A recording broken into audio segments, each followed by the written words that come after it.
If you trace a single line of blood across English history, you will eventually find the moment it turned black thick, sour, and poisonous inside the veins of a king who began life as a miracle and ended it as a monster. Before England trembled beneath his shadow, before two queens knelt on the cold stones of the tower awaiting the sword, before monasteries burned and nobles learned that a smile could turn into a death sentence overnight, there was only a boy, a second son, a bright, golden child who was supposed to live quietly in the margins of power. But fate has a way of twisting innocence into something unrecognizable. And from the moment that boy was forced to replace his dead brother, the crown did not rest on his head. It burrowed into his skull, shaping his mind in ways no one could see until it was too late. By the time Henry ascended the throne, in the year 1509, he already carried a scar that no one knew to look for. His father had starved him of affection, then smothered him with expectations, teaching him a rule so cruel it would later define his entire reign. Love is conditional. Loyalty is temporary. And people exist only to serve the will of the king. That doctrine, whispered into a child's ear, would one day justify the deaths of wives, ministers, and friends who made the fatal mistake of disappointing him. And yet, when he first wore the crown, no one saw the serpent coiled beneath the silk. England thought it had been blessed with a Renaissance prince, tall, athletic, radiant, charming, the very image of divine kingship made flesh. But monsters never announced themselves at the beginning. The transformation began slowly, almost invisibly, fed by the psychological fractures that had been waiting inside him since childhood. A brother's death that cast him into a role he wasn't prepared for. A marriage to that brother's widow, teaching him that people were interchangeable. A court full of spies disguised as tutors, teaching him to fear everyone and trust no one. A mind conditioned to believe that affection could be withdrawn like a privilege, and that obedience was the only true currency. These fractures deepened as the years passed. And when Catherine of Aragon failed to give him the son he believed destiny owed him, something inside Henry snapped, not loudly, but quietly, like a rope stretched too far. From that snap came a hunger. First, for control, then for worship, and eventually, for blood. Anne Boleyn awakened the second stage of his descent. She wasn't just a woman who said no to a king. She was the first person who ever forced Henry to confront a version of himself he hated weak, wanting, dinyard, and so he destroyed an entire religion to possess her, remolding England's spiritual identity as if it were clay in his hands. When she, too, failed to deliver the son he demanded, his obsession fermented into rage, and rage fermented into execution. In Henry's mind, Anne Boleyn didn't die because she was guilty. She died because she reminded him of his own cosmic inadequacy, and the only cure for that wound was to silence the one who exposed it. Jane Seymour soothed him briefly, offering the illusion that he could still be lovable, still be blessed, still be chosen by heaven, until childbirth tore her from him, leaving Henry clinging to the delusion that God had taken her because she was too pure for mortal life. Then came Anne of Cleves, a political solution. He turned into a psychological humiliation, fleeing from her at their wedding like a man confronted not by a bride, but by his own aging, rotting reflection. And then Catherine Howard Young, naive, groomed long before she ever met. The king became the victim of Henry's most volatile phase, the phase in which he no longer needed truth, morality, or sanity to justify death. Catherine was a child, a girl raised in a world that treated her body as currency. Yet Henry convinced himself that she was a seductress who had deceived him, and so he erased her as effortlessly as snuffing out a candle. By the time Catherine Parr entered his life, Henry had become something far more dangerous than a tyrant. He had become a man who believed God spoke through him, only through him, and that any opposition was not merely treason, it was sin. His body decayed as rapidly as his mind, leg ulcers oozing rot while paranoia gnawed at whatever conscience he had left. He executed until the day he died, signing death warrants, even as his breath grew too shallow to speak. The man who once dazzled Europe with his beauty and brilliance died believing he was righteous, beloved, and merciful, even as the court around him exhaled in relief at his death. This is not the story of a king. It is the story of a psychological implosion, so violent it reshaped an entire nation. A descent fueled by trauma, ego, absolute power, and the terrifying ease with which one man's mind can corrupt the world around him. Across the next chapters, we will walk deeper into that darkness, one wife at a time, one crime at a time, one unraveling thread of sanity at a time, until we see the monster that emerged from the boy who never learned what unconditional love felt like. You think you know Henry. You've heard the stories, the executions, the wives, the scandals, but you haven't yet stepped into the labyrinth of his mind. You haven't yet seen the moments where history bent under the weight of one man's delusions. And you haven't yet understood why the most terrifying monsters in history are not born, they are made. Now prepare yourself, because in the next chapter, we go back to the beginning, when the golden boy first learned what fear tastes like. When the golden glow of childhood finally dimmed, the young Henry stepped into a world shaped not by warmth, but by the quiet, persistent pressure of fear, a fear that seeped into the very stones of the royal palaces where he lived, echoing in their corridors like a warning breath against his ear. In those years before he became king, before the crown twisted his mind into something monstrous, he learned lessons that unsettle the soul, lessons whispered not by tutors or priests, but by silence, by the mechanical rhythm of court life that taught him to watch everything and trust nothing. On the surface, he seemed bright, quick, gifted beyond any child of his age. Yet beneath that brightness, an unease grew in him, the kind that tightens around the heart slowly enough that one does not notice the moment it becomes permanent. It started with the way his father regarded him, not as a boy to nurture, but as a symbol to guard, a potential threat to neutralize, a tool to wield with caution. Henry VII was never gentle, never indulgent, never a father in any sense that the boy could understand. He kept his sons under constant surveillance, believing every smile could hide a conspiracy. Every tutor could be a spy sent by a rival family. Henry grew up learning that affection was a dangerous thing to want because the moment he reached for it, it receded like a shadow fleeing from light.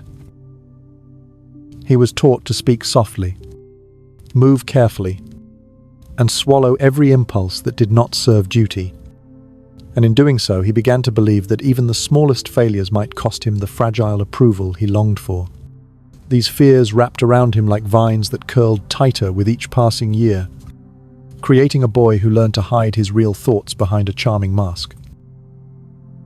Yet it was not his father's mistrust that carved the deepest mark into him, but his brother's existence, the shimmering presence of Arthur, the heir, the crown's rightful future. Arthur was groomed for kingship from birth, dressed in expectation and praised with every breath, while Henry stood at a distance, wearing clothes as fine but carrying no weight of destiny. They lived parallel lives that seldom touched, even though their nurseries shared a wall, and Henry grew up seeing his brother as both myth and measure, the standard he would never be asked to match. Or so he believed, until the winter when fate reached into their world without ceremony and took Arthur away as easily as extinguishing a candle. The news came like a quiet thunder. filling the palace with a shock that did not explode, but seeped. Slowly, like a fever that makes the air taste metallic. The young Henry heard whispers first. Muffled voices behind doors that closed when he approached. Servants carrying linens stained with grief. Guards pacing more urgently than usual.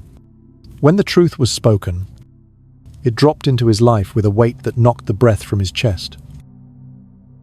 Arthur, the boy who had been shaped for greatness, who had been groomed to lead, who had been the centre of England's future, was dead, and Henry felt the world tilt around him, because in that instant everything shifted, and the boy who had been the spare suddenly became the one thing no one had prepared him to be indispensable. There is a particular kind of loneliness that arrives when destiny forces itself upon you too soon. To a loneliness Henry tasted in those days after Arthur's death, as rituals were performed around him, as advisors whispered about duty, succession, alliances, the Spanish marriage, the throne, the future. Everyone looked at him differently now, with eyes that weighed rather than admired. And even at 11 years old, he sensed the change. The rooms felt smaller, the air heavier, the expectations sharper. And though no one said it aloud, the message was clear: he had to become someone else. Someone Arthur shaped. Someone who could fill the void left by the brother he barely knew. The boy inside him tried to protest, but the crown's shadow had already begun to settle over him, pressing down, moulding, altering. In the quiet corners of those early years, Henry learned something he never forgot: that identity could be reassigned. That love, duty, and companionship could be passed from one person to another the moment politics demanded it. He watched as Catherine of Aragon, Arthur's widow, became part of his life in ways he did not fully understand. Not yet, but enough to make him realize that even relationships obeyed the crown's hunger. The court spoke softly about alliances and papal dispensations, about futures that would be rewritten to fit the needs of the throne. And Henry internalized another lesson that darkened his heart. Long before power corrupted him, people were replaceable. Bons were négociables. The living could be made into ghosts, and ghosts could be made into obligations. As the years passed, the boy became a young man, trained not through love, but through caution. A prince who learned that his value lay in what he could produce, who he could marry, what he could represent. His father's paranoia intensified, pulling tighter around Henry like a chain disguised as a protective embrace. He was not allowed to explore, not allowed to lead armies, not allowed to shine too brightly in public, for fear that rivals might seize upon him as a symbol against the king. Isolation became part of his daily ritual, and though he lived in palaces gilded with gold, the walls around him felt like the bars of a beautifully decorated cell. At night he lay awake, listening to the creaking of wood, the footsteps of guards, the whispers that drifted through the cracks under his door. The silence was never comforting. It was alive, watchful, judging, and in that silence the seeds of his future cruelty were planted. For a child kept under constant observation learns to observe in return. A child denied affection learns to withhold it. A child taught that love can vanish without warning learns to wield love as a weapon. And Henry, absorbing these truths into the very marrow of his being, grew into a young man who believed control was the only path that ensured survival, and survival was the only thing that mattered. When his father died, and the crown finally rested upon Henry's head, it did not free him. It unlocked everything that had been simmering beneath the surface. The charm, the brilliance, the grandeur were all real, but they were built upon foundations cracked by insecurity and shaded by shadows he had never escaped. The world looked at him with adoration. believing the Golden Prince had arrived at last. Yet inside him, the lessons of childhood pulsed like a quiet second heartbeat, reminding him that disappointment was fatal, failure intolerable, obédience essentielle.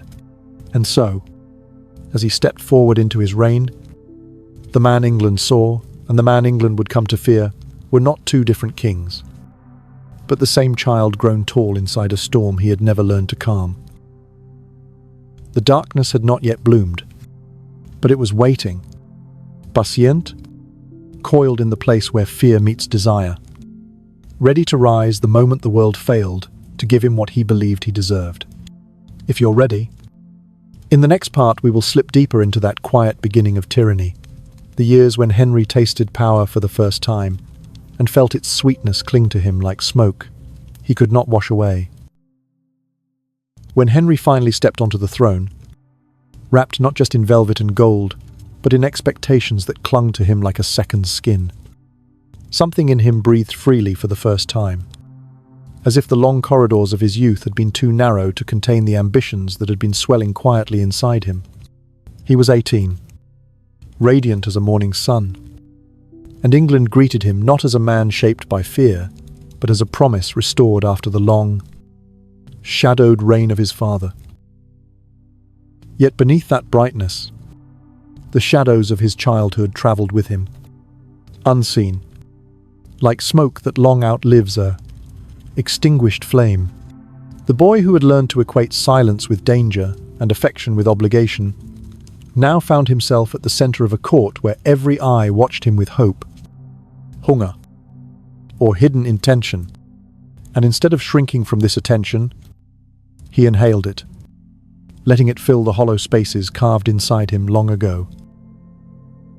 At first, Henry revelled in giving England what it wanted, a king who laughed easily, who jousted fearlessly, who wrote poetry and music, who danced until the candles dripped wax onto the stone floors, who carried himself with the confidence of someone untouched by tragedy. Courtiers praised him openly. Ambassadors wrote home about the magnificence of the new sovereign, and the people whispered that perhaps the golden age they had prayed for had finally arrived. And for a fleeting moment, it truly seemed possible. Henry threw open the palace doors. Released. Political prisoners imprisoned unfairly by his father. Spent lavishly on festivals that lit up London like embers scattered across midnight water. His charm washed across the kingdom like warm rain, and England bloomed beneath it. But even in those sunlit days, the seeds of something darker were pushing their roots deeper, fed by the irresistible intoxication of power. Henry had never known a world where he could speak without consequence or act without oversight. And now that the throne offered him that freedom, he began to test its limits. Gently at first, the way a child might test the strength of an iron gate by pressing against it, curious to see if it would yield. Advisors noticed subtle shifts, moments when Henry's smile hardened slightly if contradicted, moments when his eyes fixed too long on those who dared to hesitate before agreeing with him, moments when the warmth in his voice cooled if he sensed he was being challenged. These were not yet the rages that would one day terrify a nation, but they were early tremors, signs of a mind learning to enjoy obedience the way a starving man enjoys the first taste of bread. The first years of his reign were filled with triumphs that fed his pride. He won athletic contests decisively, composing a legend of himself as England's most perfect knight. He surrounded himself with companions who admired him, who joked with him, who encouraged his belief that destiny had chosen him for greatness. And though he had been taught caution in his youth, power loosened those restraints quickly. The more the court adored him, the more he began to believe that this adoration was not a privilege but a natural right, a reflection of divine approval. This belief would later grow teeth, but for now, it existed as a quiet murmur beneath the surface, an idea that he did not need to adjust himself to the world because the world was expected to adjust itself to him. In those early years, he also discovered the seductive pleasure of being listened to without question. His council, eager to maintain favor, found ways to soften their advice, offering him suggestions disguised as praise, steering him gently rather than telling him truths that might bruise his confidence. Henry noticed this deference, and something inside him latched onto it. Remembering all the years when he had been silenced by his father's authority. Now the roles had reversed, and every softened voice, every bowed head, every careful word fed the part of him that believed love and loyalty were owed, not earned. He was young, impressionable, and surrounded by a court eager to mold him into whatever version of a king best served their needs. But Henry, shaped by the insecurities of childhood, to learn the wrong lesson, he believed the deference was limitless. Still, the boy he had once been lingered in him at times. There were moments when he sought genuine connection, moments when he looked for honesty from those closest to him, moments when he questioned whether he deserved the admiration that engulfed him. Yet whenever such doubts surfaced, the crown tightened its grip around his skull, filling his mind with the reassurance that a king must not question himself.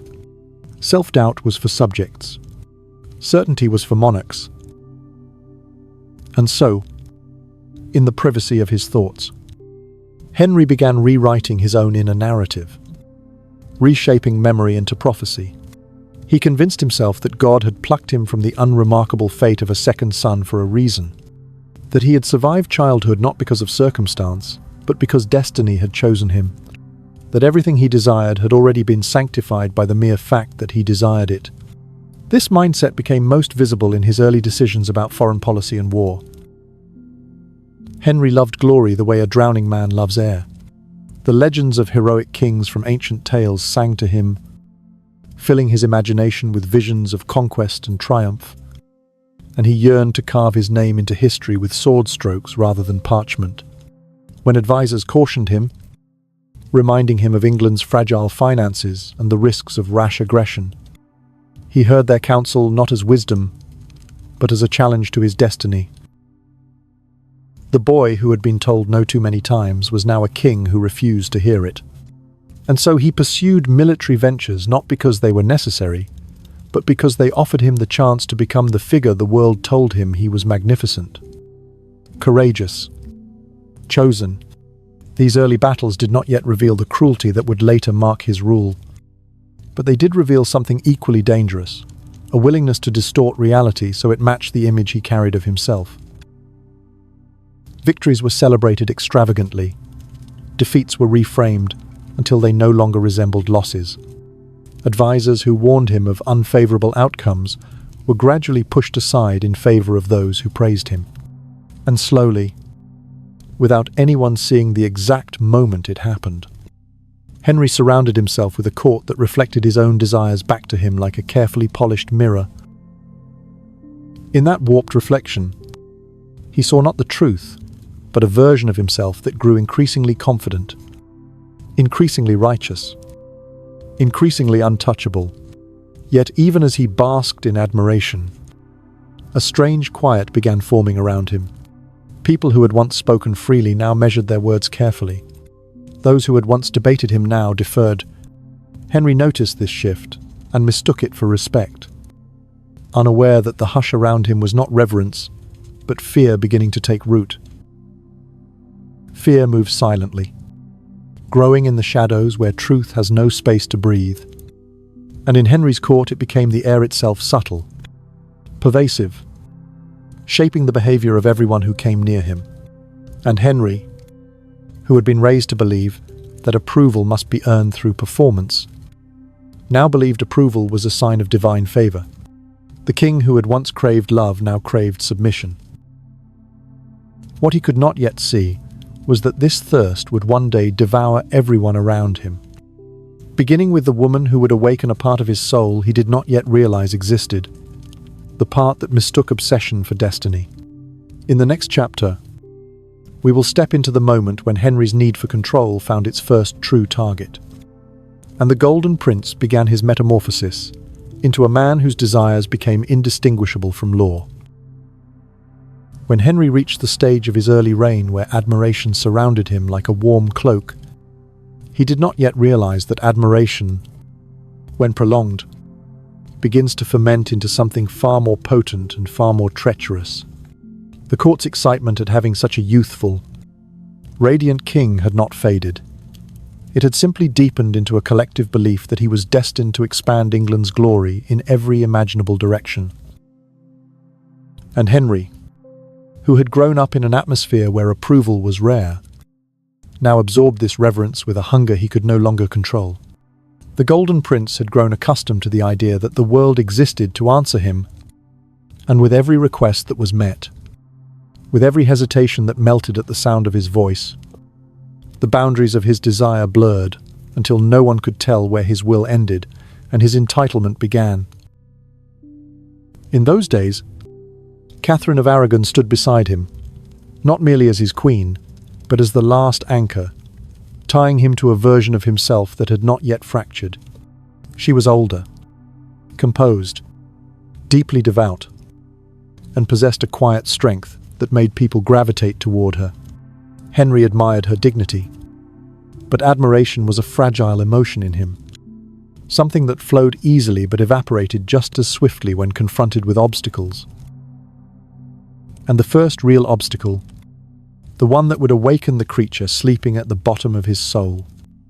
There was the same obstacle that had haunted kings since the dawn of time.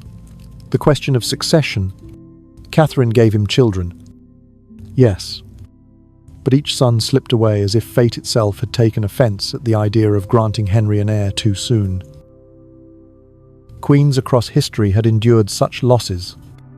But for Henry, the grief twisted itself into something personal, something accusatory, as if the universe were reminding him that even a king's desires could be denied.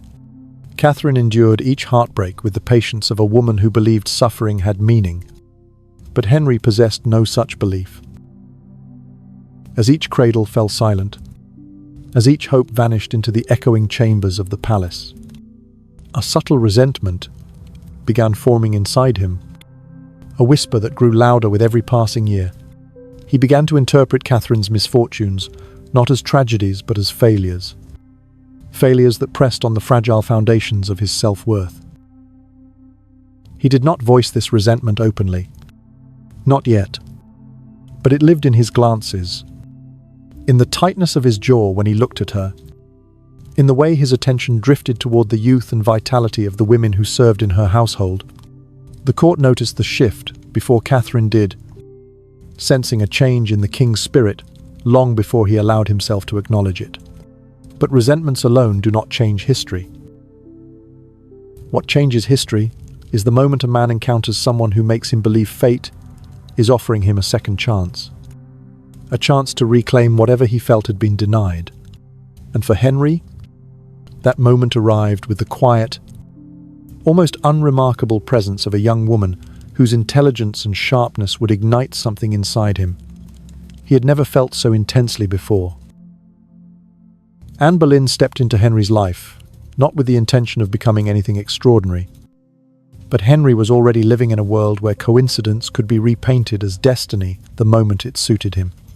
She carried herself with a confidence that bordered on insolence in the eyes of the court. A confidence born not of arrogance but of experience gained from her years in the French court, where elegance and wit were cultivated like weapons. To Henry, who had grown weary of the obedient smiles and predictable compliments that surrounded him, Anne felt like a strike of cold air in a room that had grown too warm. Her refusal to flatter him, her inclination to challenge him, her ability to stand in his presence without bending immediately to his will, all of it struck him like a revelation. Here was a woman who did not melt under his gaze, who did not chase his attention, who did not appear to see him as the flawless king that England adored. And the part of him shaped by childhood rejection, the part that had grown used to conditional affection, felt an old familiar ache awaken at her indifference. But this time, the ache did not lead him to shrink away. It led him to pursue her with a fervour that startled even him. Anne, however, was not naive. She knew the danger of royal attention. Having watched her sister fall into the role of mistress only to be discarded once her novelty faded, she understood something about Henry that he did not yet understand about himself.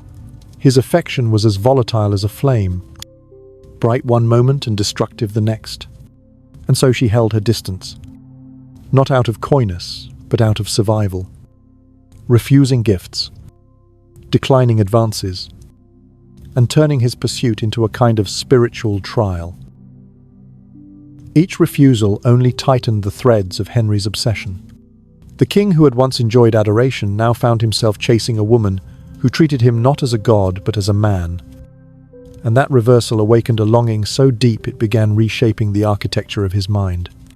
As months turned into years, and Anne continued to resist him, Henry's frustration evolved into something darker, something closer to a hunger sharpened by denial. He began writing letters filled with a desperation he had never shown another soul. Letters that revealed a psyche unaccustomed to rejection and unwilling to accept it. The court watched as the king grew restless, pacing corridors at night, summoning ministers at strange hours, making decisions driven not by strategy, but by emotion. Advisors whispered nervously behind closed doors, unsure how to steer a king who seemed increasingly guided by forces no one else understood. Catherine, still steadfast beside him, saw less and less of the husband she once knew. The distance between them widened, not through arguments or cruelty, but through something quieter and more insidious neglect. Henry no longer sought comfort in her counsel, no longer confided in her, no longer allowed her presence to ease the burdens of kingship. Instead, he carried his longing for Anne like a fever, letting it distort everything around him. And as his obsession deepened, so too did his sense that Catherine stood in the way of what he now believed was his rightful path. The idea took root slowly, then spread, growing tendrils in the recesses of his thoughts. If God had made him king, then surely God would not deny him the woman he desired. And if Catherine had failed him, then perhaps her place in his life was no longer sacred. Little by little, Henry allowed himself to reshape the narrative, convincing himself that Catherine's inability to give him a surviving son was not a misfortune but a sign, a divine warning that their marriage was cursed. Once the idea took hold, he turned it over in his mind again and again, each time smoothing the rough edges until it became undeniable truth. The world, once shaped by love and loyalty, now bent itself around the orbit of his desire. He believed the fate had chosen end for him, not because it was true, but because he needed it to be true. And this need, born from old insecurities and new hungers, would become the force that tore England from its ancient foundations and plunged the kingdom into a conflict that forever rewrote its spiritual identity. For now, though, the storm had not yet broken. It hovered above them, gathering strength, waiting for the moment when Henry's longing would overpower his reason, when his desire would eclipse his judgment, and when a single choice would open a wound that centuries could not fully heal. In the next part, we will step into the moment the king finally dared to believe that God himself approved his obsession, and the quiet whispers of doubt inside him fell silent forever. There comes a moment in every life when desire stops whispering and begins to roar. A moment when the boundary between wanting something and believing one is entitled to it dissolves so completely that it feels as if fate itself bends to accommodate the hunger. For Henry, that moment arrived quietly, not in the middle of some grand revelation, but in the slow, deliberate rhythm of nights spent alone, turning the same thoughts over and over, until they hardened into conviction. By the time he allowed himself to say aloud that his marriage to Catherine might be invalid in the eyes of God, He had already rehearsed the idea so many times in the privacy of his own mind that it no longer felt like an opinion. It felt like a truth that had always been waiting for him to discover it. At first, he framed his doubts timidly, presenting them as theological curiosities rather than accusations. He asked priests whether it was truly permissible for a man to marry his brother's widow. He quoted fragments of scripture.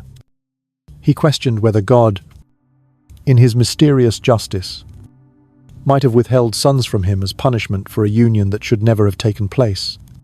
These conversations were initially exploratory, a way for him to test how far other men could stretch their interpretations without appearing disloyal. But soon a subtle shift took place, a shift that only Henry himself fully recognized. He no longer asked these questions hoping for answers.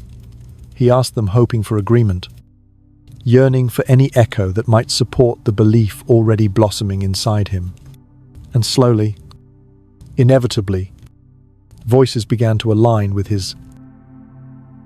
Some did so out of genuine theological curiosity, others out of fear, but most did so because they sensed the rising current of the king's desire and understood that to resist it was to swim against a tide that would sooner drown them than allow them to stand in its way.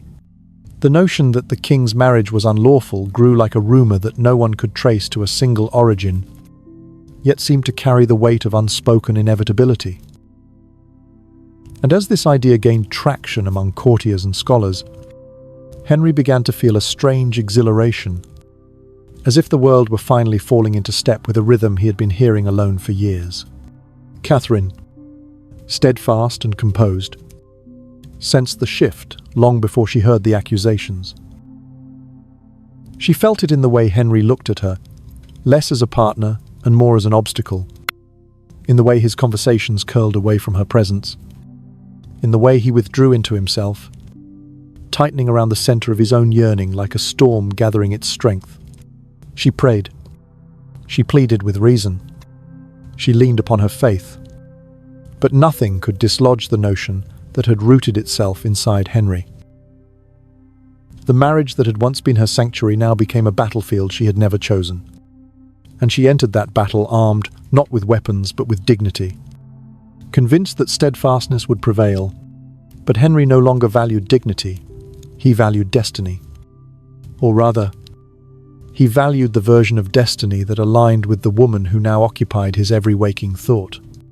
Anne Boleyn watched all of this with growing unease.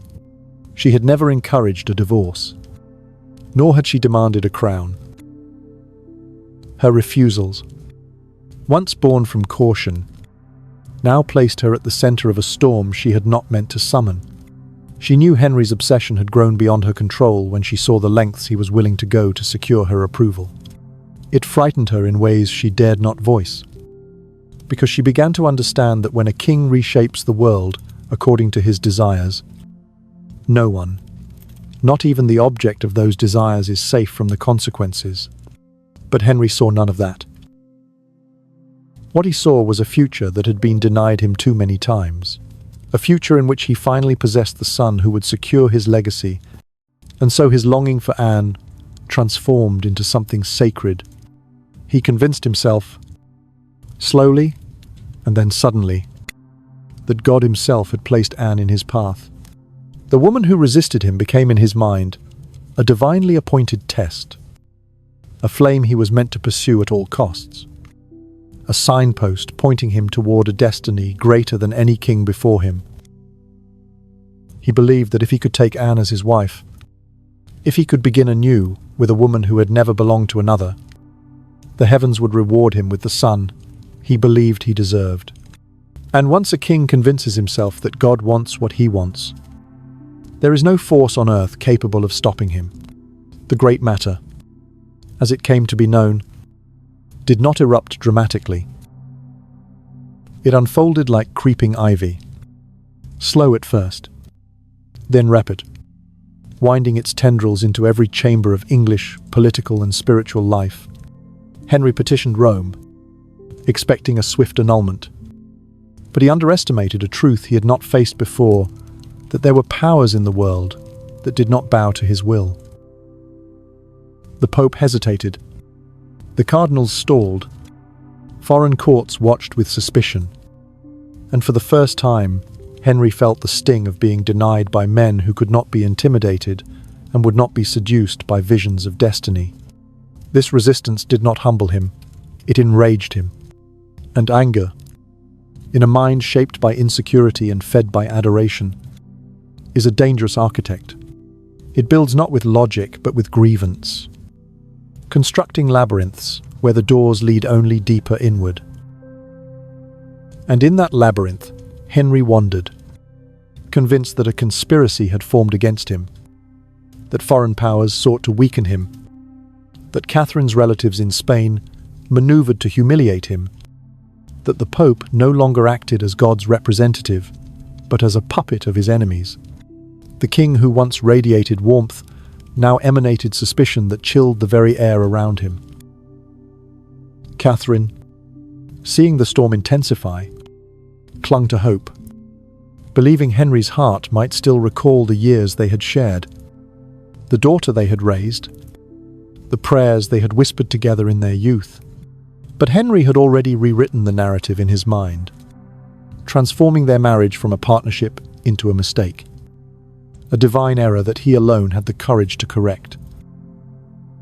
He no longer saw her as his queen, but as a barrier placed before him by fate, a barrier he must overcome if he was ever to fulfill what he believed was his sacred purpose. Anne, too, found herself cornered by the very yearning she had sought to keep at bay. The king's obsession had become a furnace, and she was both the heat that fueled it and the figure trapped within it. Every refusal, meant to protect her, only drove Henry further into the delusion that she was the woman chosen to deliver England's salvation. And though she had not asked for this battle, she realized too late that she could not escape it. For when a king dreams with enough intensity, the world must either bow or burn. By now, the transformation inside Henry had accelerated so dramatically that those closest to him sensed a man slipping away from the world they recognized. He had begun speaking of destiny with an authority previously reserved for Scripture, convincing himself that God whispered directly into his thoughts. And once he believed this, every obstacle became an affront to heaven. Every refusal, an act of defiance not only against him, but against the divine will he had claimed as his own. In the next part, we step beyond longing and into rupture, the moment when Henry stops asking for permission and begins reshaping the very structure of England so his desire can finally be made real.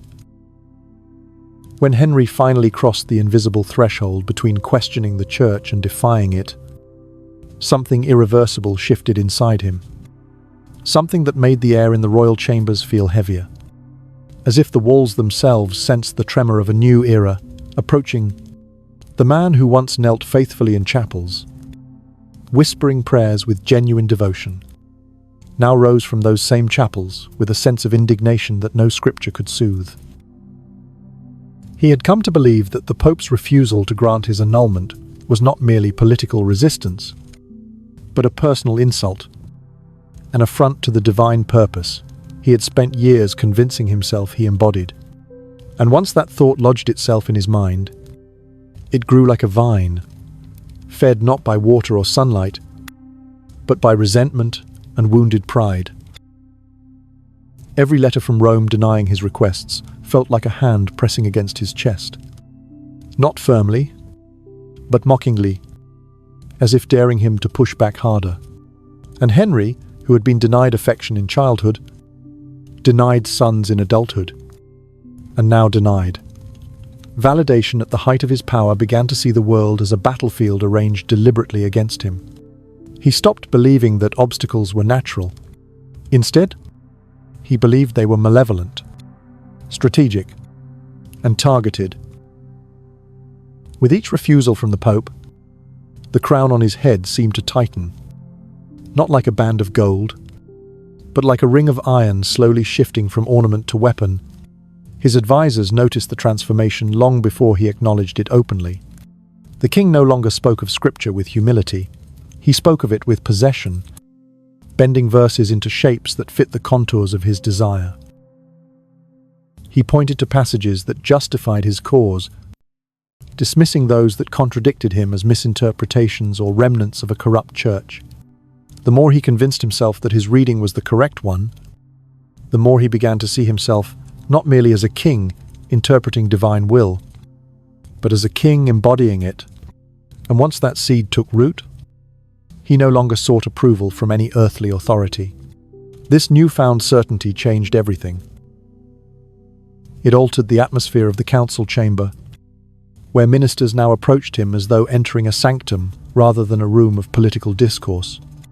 It altered conversations with ambassadors, who sensed a man no longer bound by diplomatic norms.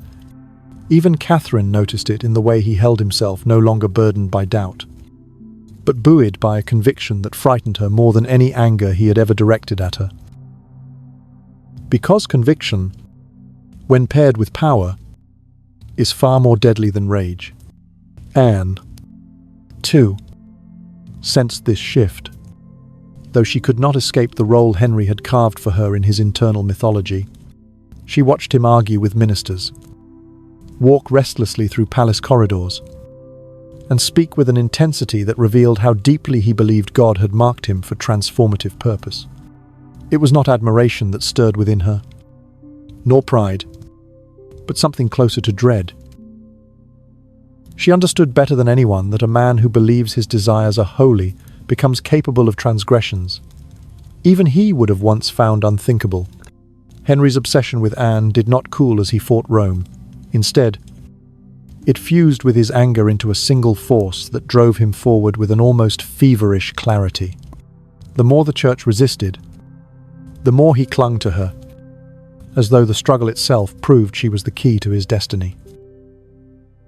She became not merely the woman he wanted, but the woman he believed heaven had chosen for him. And in that belief lay the danger, because when a king believes that God speaks through his longings, the world must rearrange itself or suffer the consequences. The pressure built slowly at first, then rapidly, until it pressed upon every corner of England. Scholars were summoned to defend the king's interpretation of Scripture. Clergymen were questioned with an intensity that bordered on interrogation. Foreign ambassadors wrote home describing a monarch whose patience had evaporated entirely, and through it all, the people watched with growing confusion as their once beloved king transformed from a radiant symbol of hope into a figure whose desires seemed to eclipse reason. But the moment when Henry stepped fully into the darkness he had been circling for years, came not through violence or ceremony, but through a decision made in a quiet chamber, lit by candlelight. As he listened to ministers debate the legal ramifications of severing ties with Rome, Henry realized with stunning clarity that he no longer needed the Pope's approval at all. He could become the authority he sought. He could rewrite the laws that constrained him. He could become the spiritual head of England. Not by divine election, but by decree. It was a dangerous thought, but it came to him with the elegance of inevitability. The man who had once had to earn approval now believed he could grant it. The boy who had once feared the withdrawal of love now realized he could withdraw loyalty from anyone at will. And the king who had once waited for permission now understood that permission itself was merely an illusion sustained by people too afraid to question its necessity. Once Henry embraced this idea, his resolve hardened into something unyielding.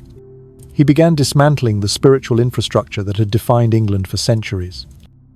Each action executed with the calm of a man convinced he was carving out a new divine order.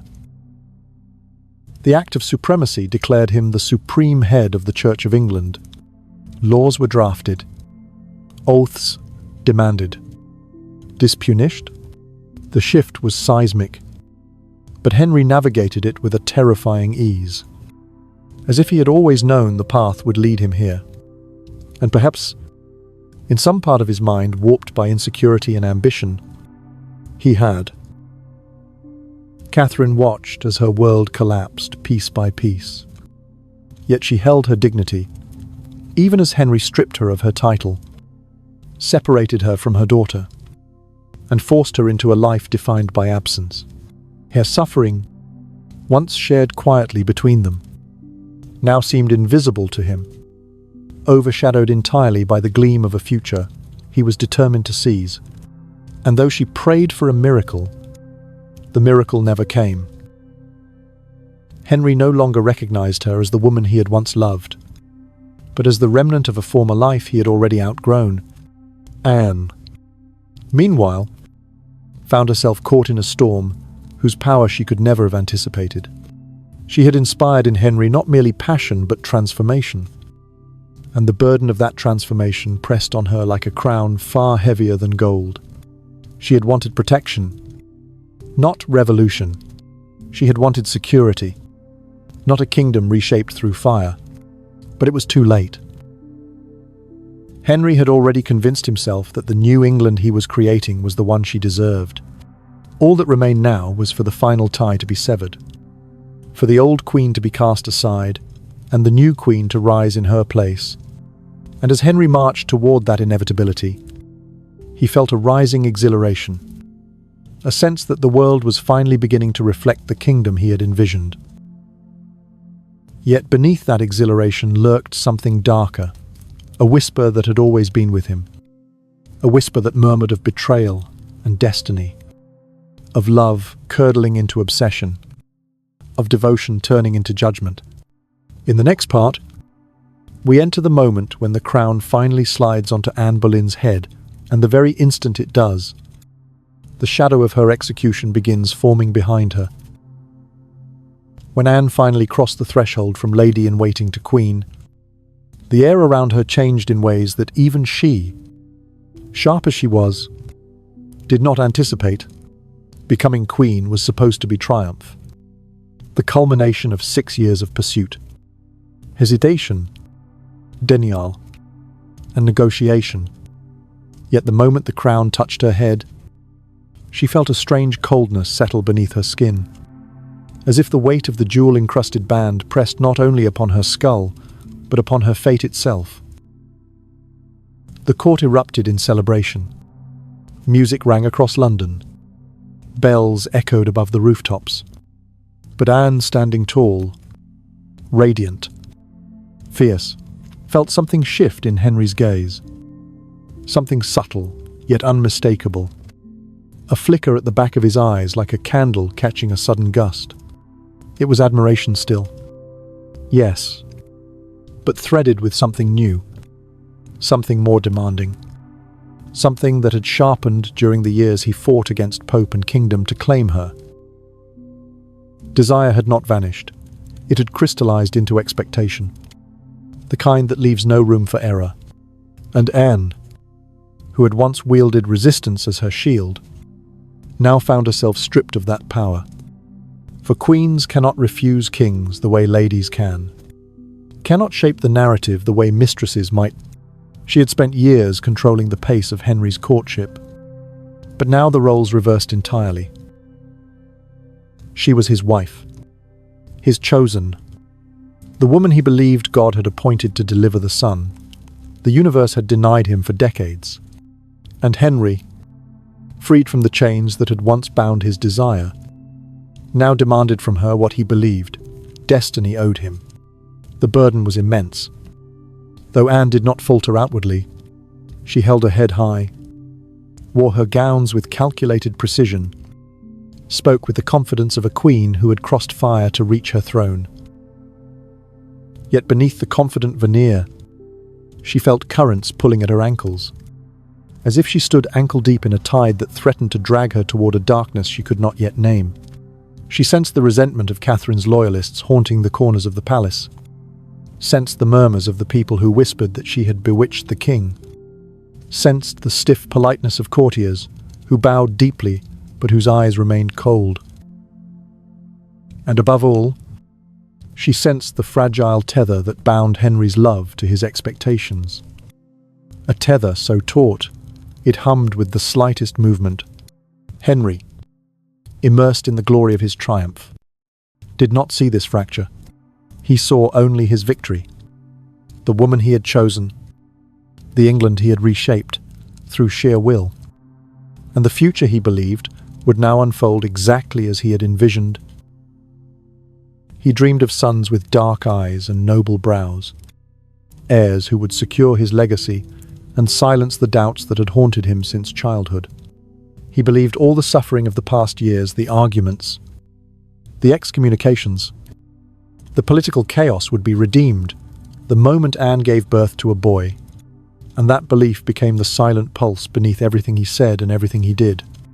Anne's pregnancy, when it came, ignited a fervour across the kingdom.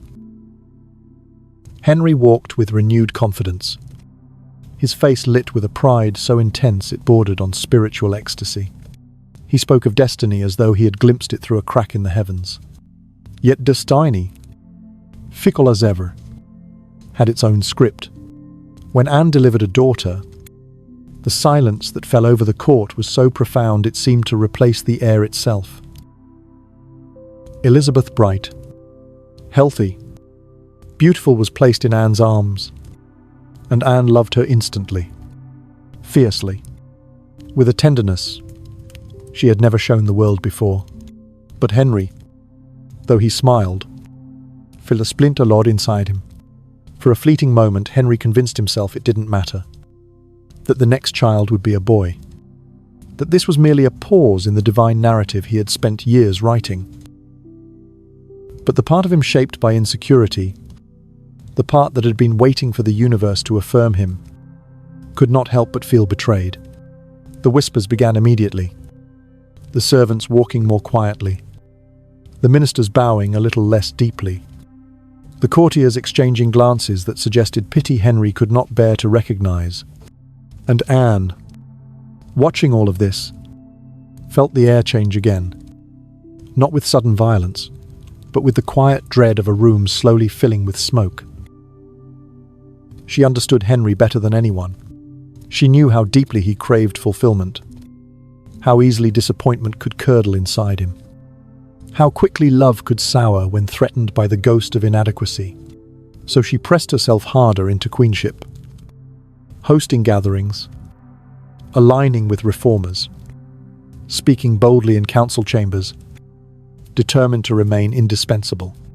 But her boldness, once the very thing that drew Henry to her, now unsettled him. A queen, he believed, should be obedient, grateful, soothing, not assertive, not political, not intellectually equal. And so the distance began forming, slow at first. Then more rapidly, Henry withdrew into his private chambers, confided in advisors who flattered his insecurities rather than challenged them, and allowed resentment to seep into the cracks of his psyche. Anne tried to regain his attention, his trust, his affection, yet every attempt seemed to push him farther away, as though he had grown allergic to the very fire that once consumed him. Her miscarriages deepened the rift, each one a fresh wound he blamed on fate, on stress, on her, on himself. He did not know where to aim his sorrow, so it scattered like shattered glass across their entire household. And beneath it all, Henry's gaze began drifting towards someone new, someone softer, quieter, someone who did not challenge him or remind him of the chaos he had unleashed upon England. Jane Seymour hovered at the edges of court life like a pale ghost of feminine virtue.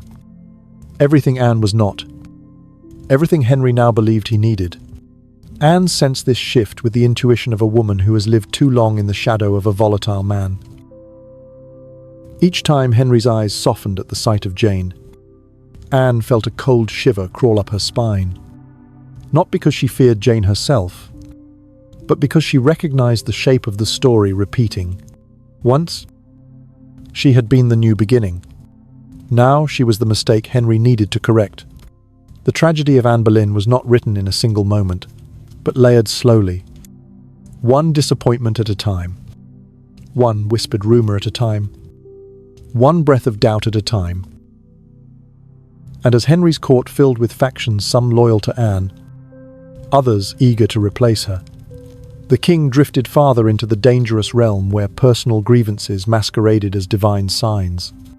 He began rewriting the story again, portraying his desire for Jane as purity, portraying his disappointment with Anne as betrayal, portraying the entire tumultuous chapter of their love as a divine test. He had failed by choosing the wrong woman.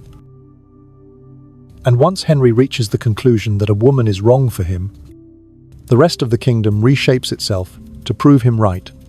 The air around Anne grew heavier by the day, a pressure that made her movements feel as though she waded through invisible water.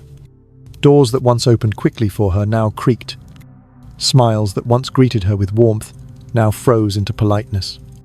She sensed the shrinking of her world before she saw the bars forming. She felt the shift in Henry's tone before she heard the accusations. And she recognized the first tremor of danger when she realized Henry had begun imagining a life without her. Because when Henry imagines, he creates.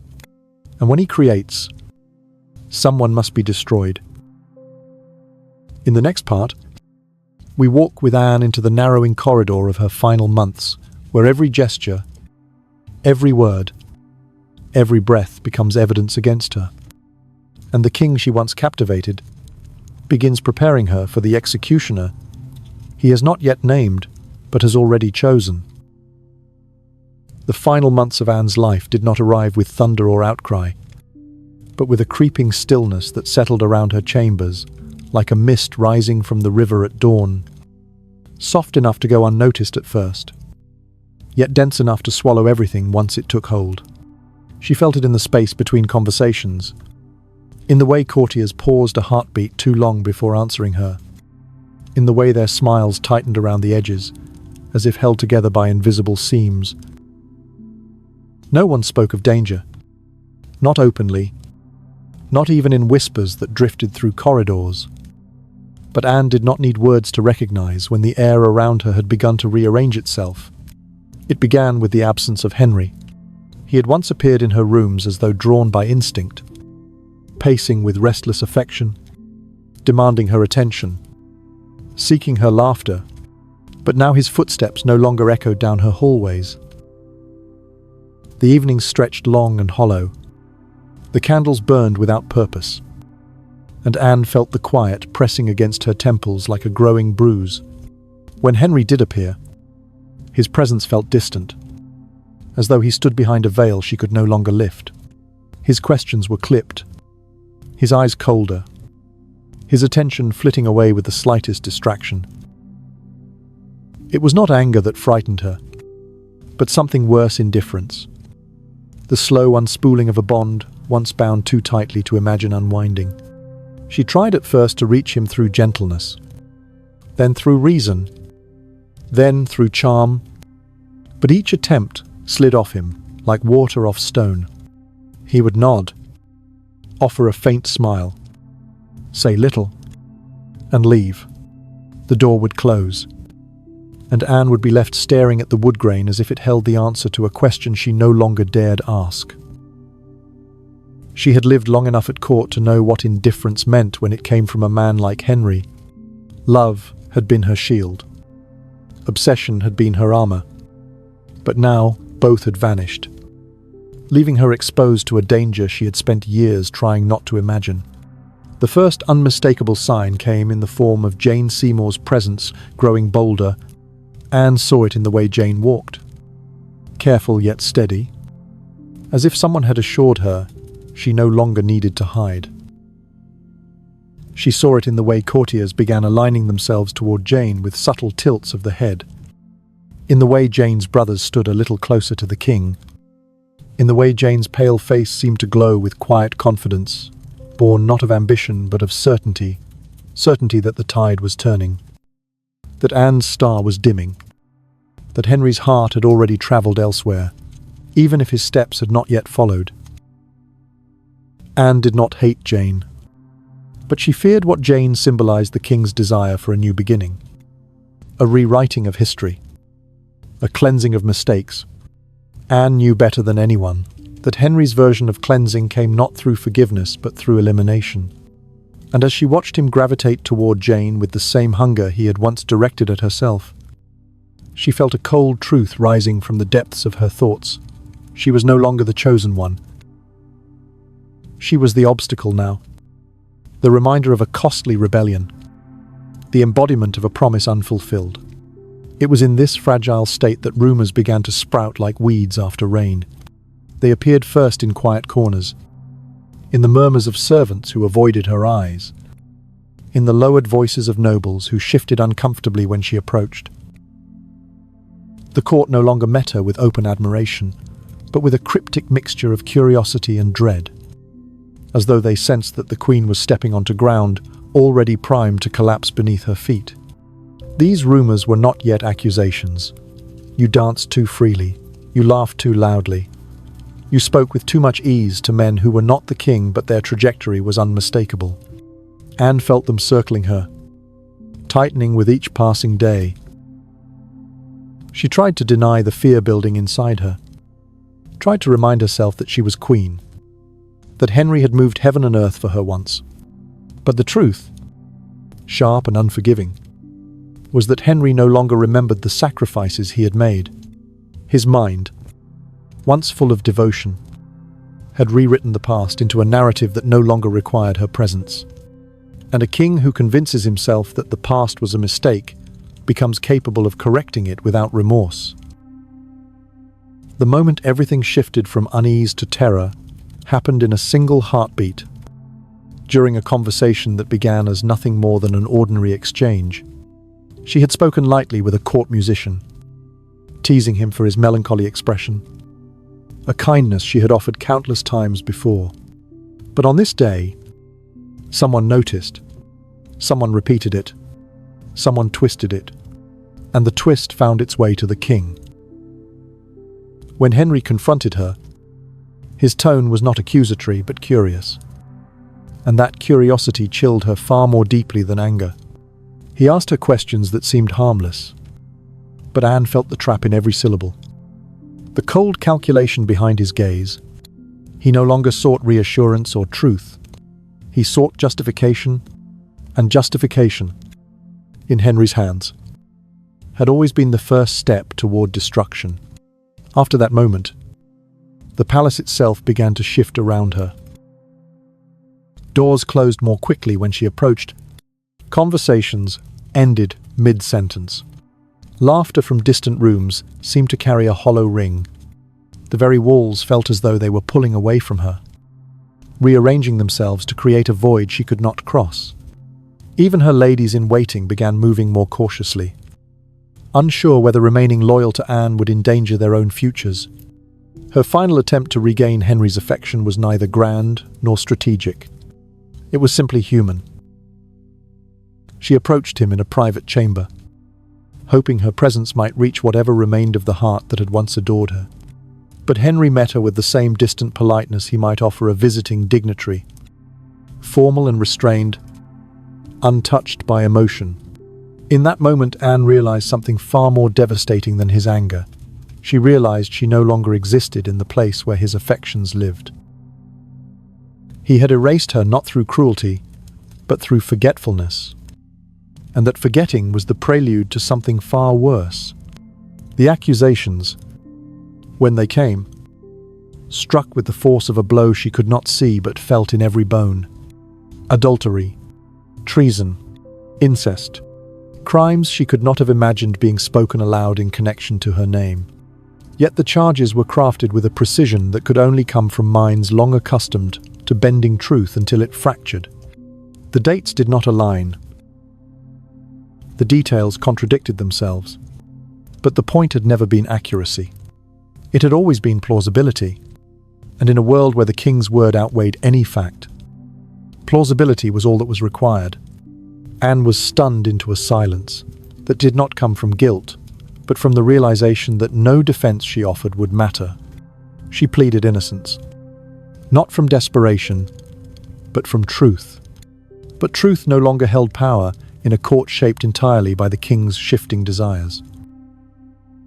The men who had once dined at her table now testified against her with fervor, The women who had once dressed her now whispered about improprieties that had never occurred. Every gesture she had ever made became a piece of evidence. Every smile, a seduction. Every laugh, a conspiracy. Henry did not attend her trial. He did not need to. His absence spoke more loudly than any verdict. What Anne did not yet know, but would soon understand, was that Henry's mind had already moved on. He had already imagined a life without her. He had already planned his future with Jane Seymour. And once Henry imagined, once he believed his happiness lay on the other side of someone else's death, the decision became inevitable. In the next part, we follow Anne into the tower, where she confronts the unraveling of everything she built, and where Henry, already turning toward his new bride, makes the choice that will stain his legacy forever. The ride to the tower did not feel like a journey through London, but like a descent into a different realm entirely. One where sound seemed muted and air thickened with every turn of the wheel. As Anne sat in the barge that carried her along the Thames, she pressed her fingers against the cold wood, her hands trembling not from fear but from the shock of realizing how swiftly the world had closed around her. Only days earlier, she had walked the polished floors of the palace as queen, and now she drifted toward the fortress that had swallowed countless souls before hers. A place where hope did not vanish suddenly, but withered slowly. Breath by breath, the tower loomed ahead, stark and indifferent, its stone walls rising like the ribs of some ancient beast waiting to consume her. Anne had entered these grounds once before, on the day of her coronation, when London roared with celebration and petals rained down upon her like blessings. Now she returned in silence, the river carrying her not toward triumph but toward judgment. The contrast between the two moments struck her with such force that her breath caught in her throat. It was as if the ghosts of her own past were watching, whispering warnings. She had never understood until now. When the guards escorted her into her chamber, she noticed the small details. First, the narrowness of the bed, the barred window, the silence too heavy to belong to any living place. Yet the room held an uncanny stillness, almost gentle, and Anne realized with a kind of detached clarity that they had placed her in the same apartments once prepared for a queen, as though mocking her with the echo of her own former grandeur.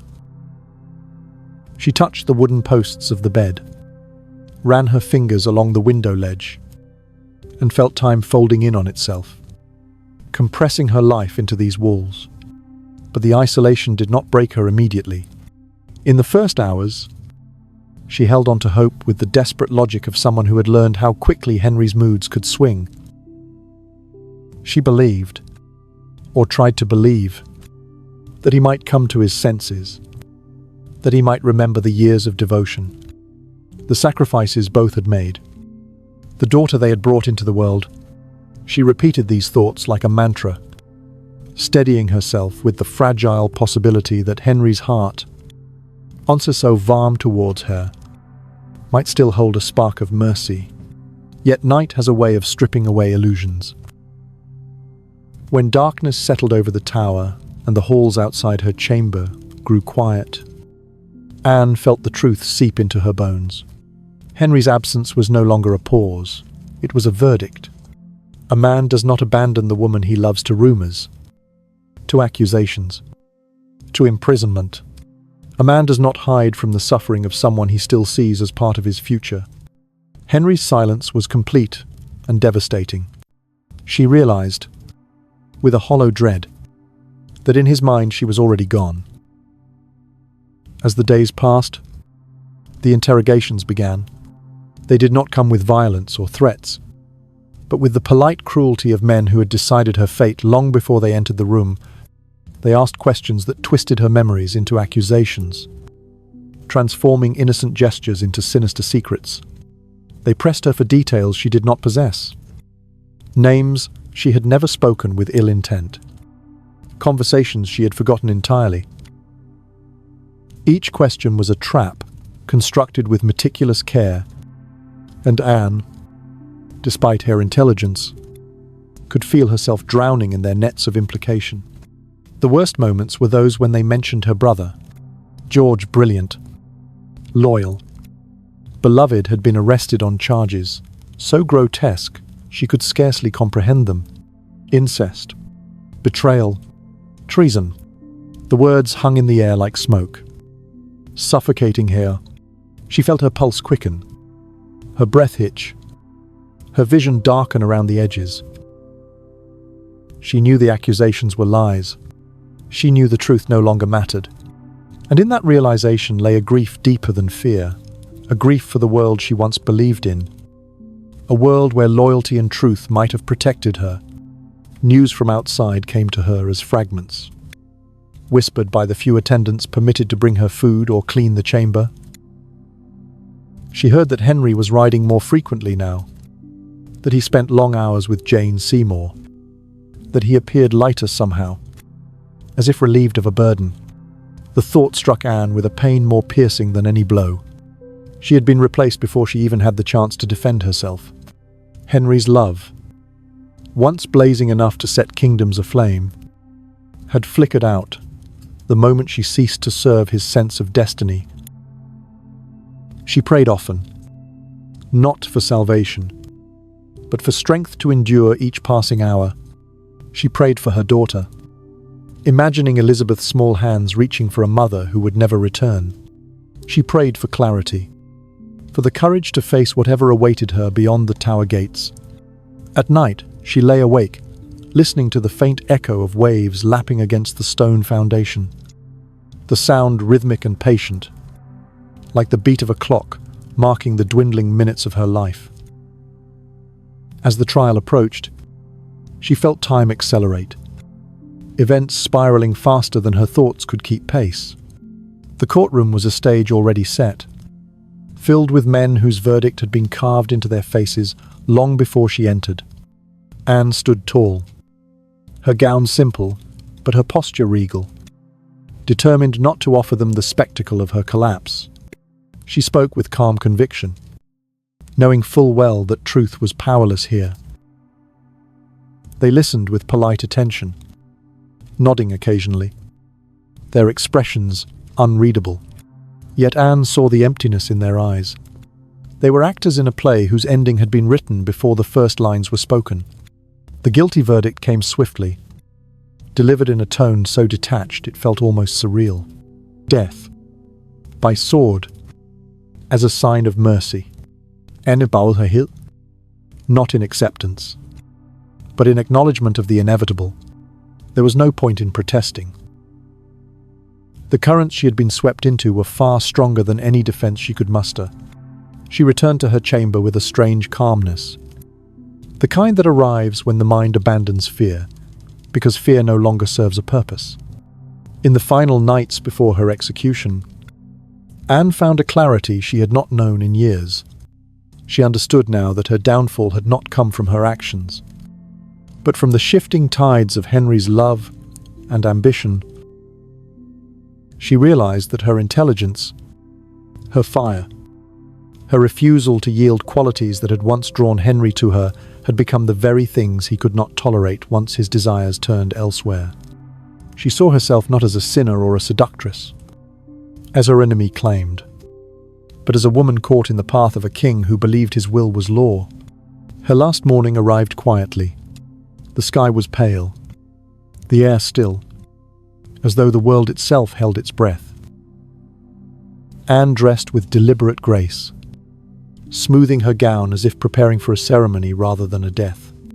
She stepped into the courtyard where the French swordsman waited, his blade glinting faintly in the light. She knelt not as a defeated queen, but as a woman determined to meet her fate with dignity. Her final prayer was not for Henry's forgiveness, but for her daughter's future. And as the sword swept through the air, ending her life in a single clean arc, the echoes of her story began carving themselves into the marrow of England. The crown that had once promised her glory now became the instrument of her erasure, and Henry, already turning toward his next bride, could not yet fathom the shadow her death would cast across his legacy. In the final part, we follow Henry beyond Anne's execution, into the unraveling years where power, guilt, and decay converge to reveal the darkness he spent his life denying. The morning Anne died marked a quiet turning point inside Henry. Though no one around him dared acknowledge it, on the surface, he moved through the day with the brisk, unthinking purpose of a man eager to erase an unpleasant chapter. But beneath that urgency lay something far more unsettling, a hollow, echoing space where his certainty once lived. He had demanded Anne's death, believed it necessary, justified it with endless layers of narrative and self-deception. Yet the moment the sword fell and the silence of the courtyard swallowed her final breath, Henry felt a faint tremor ripple through him. Like a distant crack forming deep inside a wall, no one knew was fragile. He did not recognize the feeling as guilt. He called it relief, even righteousness. But relief that must be repeated again and again eventually reveals itself as something else. Within hours he rode to Jane Seymour, eager to bury the memory of Anne beneath a new beginning.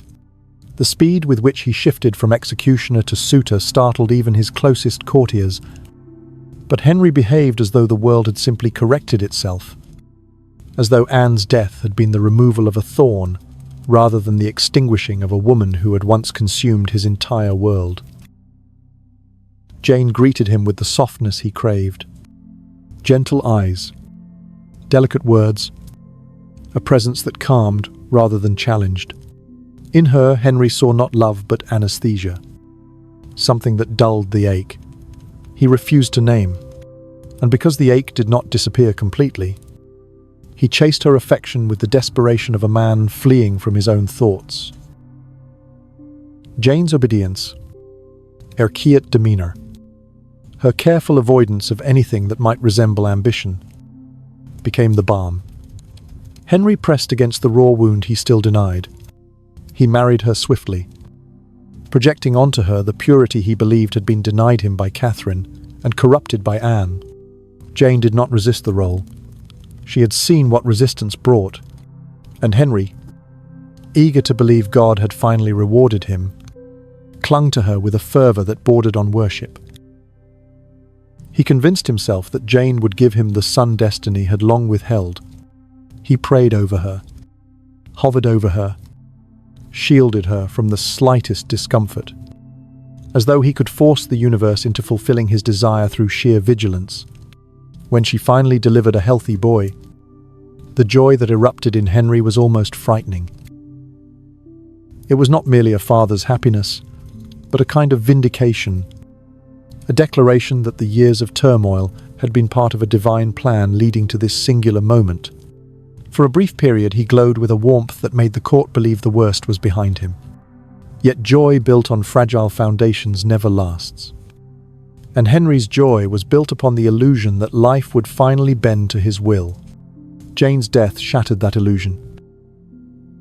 It happened quietly, with the slow cruelty of nature rather than the abrupt violence Henry was accustomed to. Her fever rose, her breath faltered, and within days she slipped away. Leaving Henry holding a future he had no idea how to preserve alone. He wept, loudly, publicly, with the grief of a man who mourned not only a woman, but the brief period of peace she had given him. He told himself Jane had been too pure for this world, convinced himself that God had taken her as a heavenly prize. But beneath these grand declarations churned a darker truth: she had died after fulfilling her purpose. And Henry no longer knew how to relate to a woman who was beyond his control. The years that followed marked the beginning of a slow, unraveling balance. Henry began to lose the vitality that had once made him magnetic. His body grew heavy. His leg ulcer deepened. The infection seeped into his blood and spirit, twisting his moods into violent storms. He lashed out unpredictably, one moment commanding affection, the next threatening the very people he had embraced hours before. His counsel tiptoed around him, using diplomacy the way one might use a torch in a dark cavern, illuminating just enough to avoid disaster without revealing how lost they truly were. Henry's marriages after Jane revealed a man no longer capable of distinguishing companionship from expectation. Anne of Cleves, chosen for alliance rather than desire, to become a mirror, reflecting Henry's aging face back at him. Her bewildered reaction upon meeting him wounded him more deeply than he ever admitted. He annulled the marriage swiftly, inventing justifications that masked the truth, that he could no longer bear to be seen without admiration. Catherine Howard, young and bright, briefly reignited a sense of virility in him, but her flirtations, her past, her naivety collided fatally with Henry's paranoia. Her execution, unlike Anne's, carried the cruelty of a man terrified of betrayal rather than angry at defiance.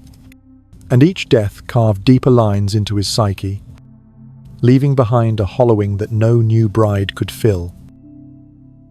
Catherine Parr, calm and intelligent, became less a wife and more a caretaker, guiding a man who oscillated between rage and exhaustion. She navigated his moods with the precision of someone tending a flame that could ignite the room at any moment. Her survival was not due to Henry's love, but her mastery of self-preservation, bending herself around his fractures, soothing him when he spiraled, guiding him without seeming to guide.